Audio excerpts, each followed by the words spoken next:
ministra de Salud, Pilar Macetti, señalan que se estarían tomando medidas más estrictas si continúan comportamientos irresponsables. Imagino que la gota que terminó finalmente derramando el vaso ha sido lo que los hinchas de Universitario y de Deportes han hecho el último viernes en horas de la tarde, cuando se amontonaron, estuvieron en gran número sin ninguna medida de bioseguridad y además en ese tipo de prohibiciones que rigen en estos momentos dentro del ámbito deportivo, violando cualquier dispositivo del gobierno en el control de esta pandemia que se intenta hacer, porque no se ha logrado hasta el momento controlar el avance de esta enfermedad, sino que va generando cada vez más estragos. Macetti ha señalado que se podría regresar incluso a una cuarentena más estricta. Mientras tanto, también recordemos que Walter Martos hace unos días, un par de días, ha mencionado que se está evaluando que para Lima y Callao probablemente se vuelva a restituir una cuarentena que va desde,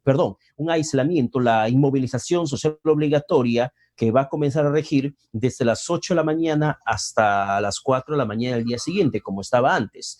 Se está evaluando esa medida y también se evalúa retornar a los domingos de inmovilización porque la situación cada vez se sale de mayor control. A esto sumamos que, por ejemplo, hay más muerte que se va registrando en el Sistema Nacional de Defunciones y que van de la mano justamente con esos incrementos de casos de contagios de COVID-19 en nuestro país. Una situación que se ha venido agudizando conforme ha pasado el tiempo y más aún con la liberación de la cuarentena desde el último 1 de julio, donde la situación se ha vuelto bastante descontrolada a nivel general en varias regiones, donde antes estaba tranquila la situación, pero que hoy se encuentra bastante preocupante. Estamos enlazados en este momento con César Bazán, quien es, además de abogado, conocido, reconocido notario público en nuestro país, también es un líder político que está incursionando dentro de la esfera política nacional y queremos justamente escuchar su posición, sus opiniones respecto a estos temas y otros que en esos tiempos se vienen ventilando a nivel nacional. Doctor Bazán, ¿qué tal? Buenos días o buenas tardes, sea bienvenido a Vez Cable. Sí, buenas tardes ya. Muchas gracias por la invitación. En estos momentos, primero quiero escuchar su posición. A usted, como César Bazán, como ciudadano, no como notario ni como líder político, como ciudadano. ¿Amerita volver a una cuarentena más estricta, focalizada, con restricciones de circulación? Siento que nosotros, los ciudadanos, nos sentimos frustrados porque hemos pasado la cuarentena más larga del mundo, 110 días aislados con el propósito de controlar el desarrollo de este virus. Y al final parece que el gobierno no ha tenido muy clara la política y el resultado que tenía que lograrse. La idea era que la infección avanzara lentamente para que no colapsara el sistema médico, para que de todas maneras nos vayamos infectando, pero a un nivel controlable y que después lleguemos a lo que en Europa han planteado, la protección del rebaño. Es decir, que haya tanta gente que está contagiada, que hayamos desarrollado nuestros propios anticuerpos y por lo tanto sea como una gripe, como siempre ha sucedido, que nos va a atacar un poco, pero que no tiene por qué causarnos daño. Pero en el caso, doctor Bazán, en el caso de la inmunidad del rebaño, termina siendo, como muchos médicos sostienen, algo bastante, primero que perverso y criminal, y segundo, antiético, porque sería exponer a la población a un nivel de contagio que podría además costarnos decenas o cientos de miles de muertos para poder alcanzar ese nivel de inmunidad. Porque, por ejemplo, siempre se pone como ejemplo lo que pasó en Reino Unido cuando iniciaron la estrategia de inmunidad de rebaño y tuvieron que retroceder y cambiar su estrategia porque vieron que está fracasando y que está más matando gente que generando inmunidad. En el tema de Suecia, sus propios ministros de Estado en el tema de salud también cuestionaron esa estrategia. Y además que otros expertos aseveran que inmunidad de rebaño no puede funcionar porque ni siquiera se sabe con certeza cuánto tiempo dura la inmunidad o los anticuerpos y quien ha tenido el contagio del coronavirus. Efectivamente, pero no hay cura y no hay vacuna. Entonces, ¿cuál es nuestra expectativa? La única expectativa es controlar el avance de la infección de manera tal que nosotros mismos generemos nuestros propios anticuerpos. Eso en tanto y en cuanto la vacuna o la cura no aparezcan. Entonces lo que hay que hacer es controlar y dejar que se infecte, porque eso es imposible de poder decir que no se va a realizar. Mire usted, eso pasó con la gripe española. La gripe española llegó, mató 40 millones de personas y finalmente, ¿qué pasó? Se fue. No es que se fue, es que la gente se fue acostumbrando. El ser humano va generando sus propios anticuerpos para después evitar que esa infección sea letal como lo era antes. Y O entonces sea, ahora para usted, doctor Bazán, el gobierno tendría que redireccionar o tuvo que haber hecho sus estrategias en torno a la inmunidad del rebaño, permitir un contagio masivo para poder controlar de mejor manera esta enfermedad. No, yo no digo que ellos permitan, ni que nosotros permitamos. Lo que estoy diciendo es que la enfermedad está fuera de control. Y si está fuera de control, Ya. ¿qué fue lo primero que nos dijo el presidente de la República y que nos recomendó la Organización Mundial de la Salud? ¿Aislamiento para qué? Para ralentizar el contagio. Eso fue lo que se quiso, eso fue lo que se anunció. La pregunta es, ¿se logró?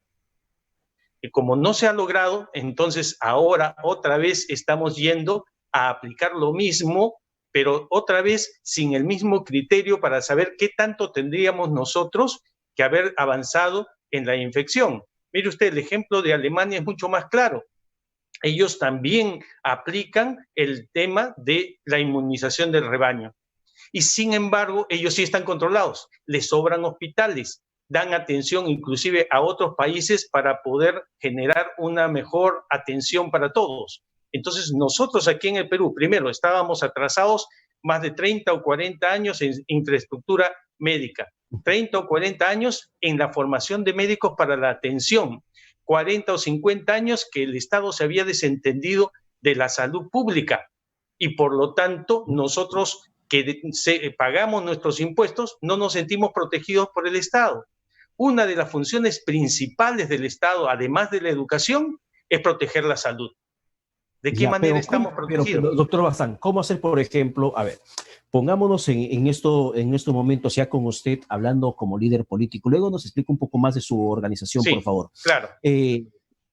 ¿Cómo hacer posible esto en un país donde más del 70% vive o trabaja en la informalidad, donde hay Ajá. precariedad sanitaria, donde además hay esta terrible cultura chicha de Pepe el Vivo, que lamentablemente nos hace tanto daño entre peruanos? Lo que han hecho, por ejemplo, los hinchas del Universitario de Deportes es reventar petardos, cuetones, una medianoche en varios puntos de Lima. Lo que hicieron luego fuera del estadio es el propio la cultura chicha, el Pepe el Vivo, que acá nadie me dice nada lo que puedo hacer, lo que no debo hacer. ¿Cómo hacer esto posible si queremos equipararnos a la político-estrategia que, por ejemplo, con mucho éxito llevó adelante Alemania o Nueva Zelanda? Claro. Irresponsables hay en todas partes del mundo y aquí tenemos muchos. Pero no podemos confundir por un grupo de irresponsables que todos los padres de familia somos irresponsables. La mayor parte de los peruanos hemos acatado la cuarentena. La mayor parte de nosotros nos importan nuestros hijos, nos importan nuestros padres, nos importan nuestros familiares. Lo que hay que hacer es controlar a esos que son irresponsables, actuar de una manera tal que no nos compliquen la vida. La mayor parte de los peruanos también somos trabajadores independientes. Tenemos que salir a buscar el sustento, pero no somos suicidas. No quiere decir que por eso vamos a salir a trabajar irresponsablemente arriesgando nuestra vida y la vida de los demás y la vida de nuestra familia. Lo que tenemos que hacer simplemente es tomar el liderazgo y dar las previsiones suficientes para que evitemos que nosotros nos contagiemos y contagiemos a los demás. Si tenemos que salir con mascarilla, saldremos con mascarilla. Si tenemos que utilizar un cobertor, utilizamos el cobertor. Vemos a la gente que sale efectivamente con ambas cosas. Lo que no mantenemos es la distancia personal de unos con otros en algunas oportunidades, y eso es lo que hay que controlar. Hay que controlar las aglomeraciones de las personas. La informalidad, por ejemplo, que se ha incrementado en los últimos tiempos, con suspensión perfecta de labores que dieron muchas empresas, a pesar que recibieron dinero de Reactiva Perú. Gente que se encuentra en este momento desempleada o trabajadores que han sido reportados en 50, 60, 70% el sueldo y que tienen que subsistir, y la única forma de subsistir es venir de la vía pública como comercio ambulatorio. Ese nivel de informalidad, ¿cómo controlar para que se pueda justamente tener éxito en esta lucha contra el COVID? Bueno, ahí tenemos un defecto estructural. El defecto, lo primero que nace en el mundo es el comercio, y el comercio de las personas, de los sujetos, usted o yo vendiendo, comprando o lo que fuera, sea en el mercado o en cualquier otro lugar. Después, recién en el siglo XV para adelante, aparecen las empresas. Y nosotros entendemos ahora que las empresas son las formales y que los ciudadanos, que antes siempre hemos sido los que generábamos los negocios, somos informales. No, ahí hay un error, ¿correcto? No se trata de pensar que solamente son formales los que tienen su inscripción en registros públicos. Somos formales todos los que tenemos nuestro DNI y podemos trabajar.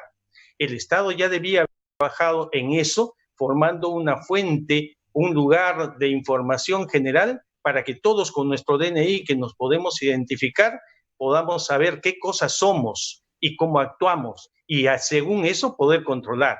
El problema de los que nos llaman informales es aquellos que no tenemos una licencia para poder mantener un establecimiento fijo. Pero no todos tenemos que tener un establecimiento fijo. Entonces hay que establecer conceptos distintos para el control de lo que es el trabajo formal, que siempre ha sido formal y que ahora llaman informal. Pero bueno, es interesante poder escuchar sus opiniones. Ahora queremos escuchar lo interesante también en la entrevista de Perú Construye, su organización política. Cuéntenos un poco más, por favor, cómo es que un notario bastante conocido en nuestro país, con una gran experiencia, se anima a incursionar en la política y en estos tiempos bastante complicados. Tiempos complicados, porque mire usted, desde que yo tengo memoria, venimos eligiendo presidentes de la República, venimos eligiendo congresos y después nos damos cuenta que tanto el presidente como los congresistas nos desengañan, no hacen lo que deberían hacer.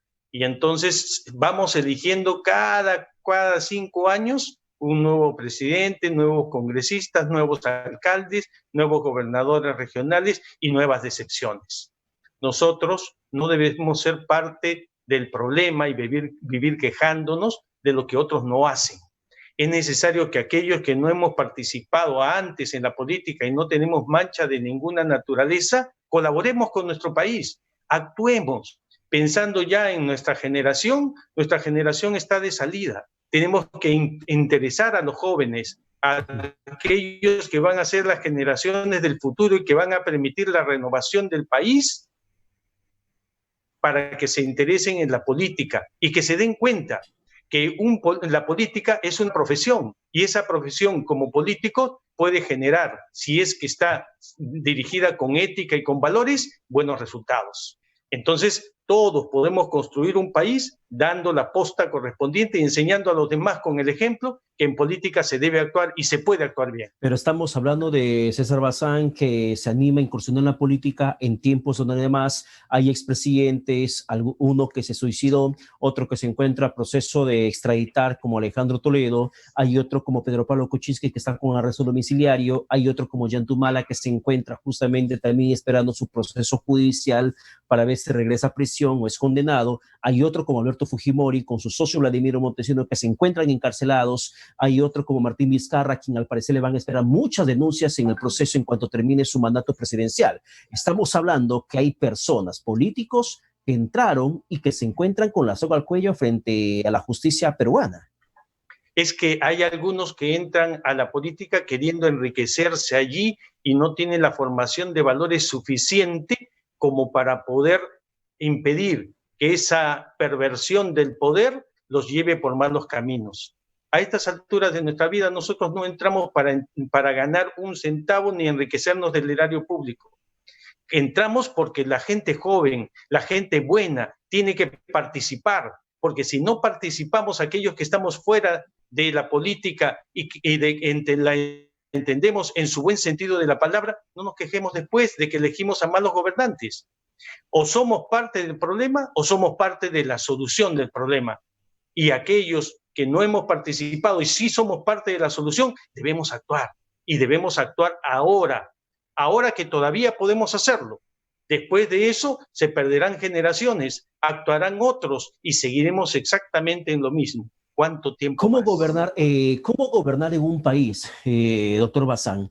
Si tenemos, por ejemplo, a un importante número de la población, no lo voy a desmerecer, no lo voy a despreciar ese porcentaje de gente que, por ejemplo, anhela un gobierno antisistema, anhela ver a Antaurumala presidente, por el discurso muerta a corruptos, va a ejecutar a corruptos, al estilo China, al estilo Singapur.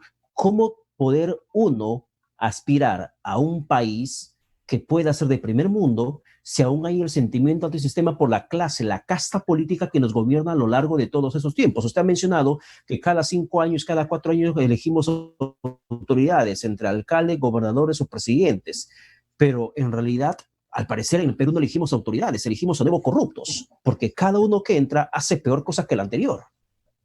Sí, es que nosotros también debemos cambiar nuestra idea, nuestra forma de pensar.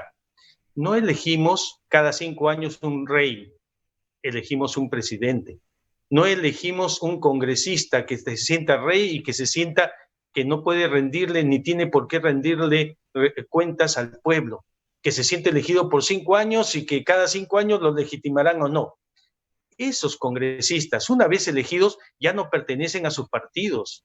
Esos congresistas, una vez elegidos, son funcionarios públicos y por lo tanto actúan bajo el control del pueblo. Y entonces deben sentir que ellos están actuando como cualquier persona con un puesto, con un cargo, con un empleo que va a ser calificado por ese gran elector que es el pueblo. Una vez que les hagamos entender que eso es así, entonces empezarán a pensar que deben cuidar sus empleos. Y por otro lado, vea usted, tanto el Ejecutivo como el Legislativo son gobierno, son el gobierno, no es uno contra otro, sino los dos, desde diversos enfoques, los que deben llevar adelante el gobierno del Perú. Por eso es que es absolutamente innecesario e inconducente pensar en que el Ejecutivo pecha al Legislativo y el Legislativo le devuelve el golpe. Están peleando Pero es lo que está pasando entre en estos ellos. momentos, es lo que desgraciadamente estamos percibiendo con estupefacto, con indignación, esta situación de peleas entre el Ejecutivo y el Legislativo desde que empezó este gobierno. Y no me refiero a Martín Vizcarra, me refiero desde que empezó el gobierno con Pedro Pablo Kuczynski. De entrada lo quisieron vacar.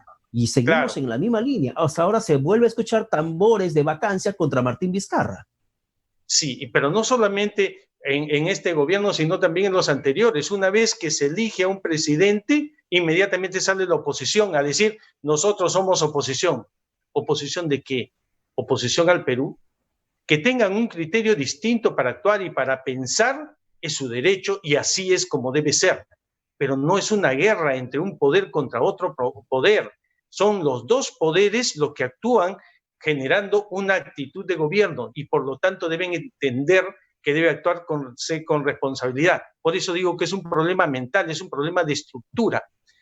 ¿Qué pasaría si usted tiene su empresa y yo tengo mi empresa y en nuestra propia empresa el gerente de finanzas se pelea con el gerente general y viven peleados y no se pueden ni hablar? Hay que despedir a los dos, porque ninguno de los dos sirve para hacer el manejo de la empresa. Nos están llevando a derrumbarnos. Entonces, ese concepto no lo entienden aquellos que ahora están mentalizados en política pensando en sacar plata, en sacar provecho, no en mantener un servicio público. Doctor Bazán, para terminar, ¿cómo está Perú Construye? ¿Ya se encuentra registrado? ¿Está en proceso de convalidación de las firmas? ¿Cómo se encuentra su organización política? Recién estamos empezando, digamos, porque en el mes de diciembre pedimos la autorización para podernos inscribir como partido y gestionarlo. Nos la dieron y después vino la pandemia y se paralizó todo. Recién este mes hemos vuelto a reorganizar la estructuración para sacar las inscripciones correspondientes. Ya estamos en plena apertura de las bases en todo el país, con las limitaciones, por supuesto, que tenemos, porque nosotros somos responsables y actuamos de la manera más correcta posible.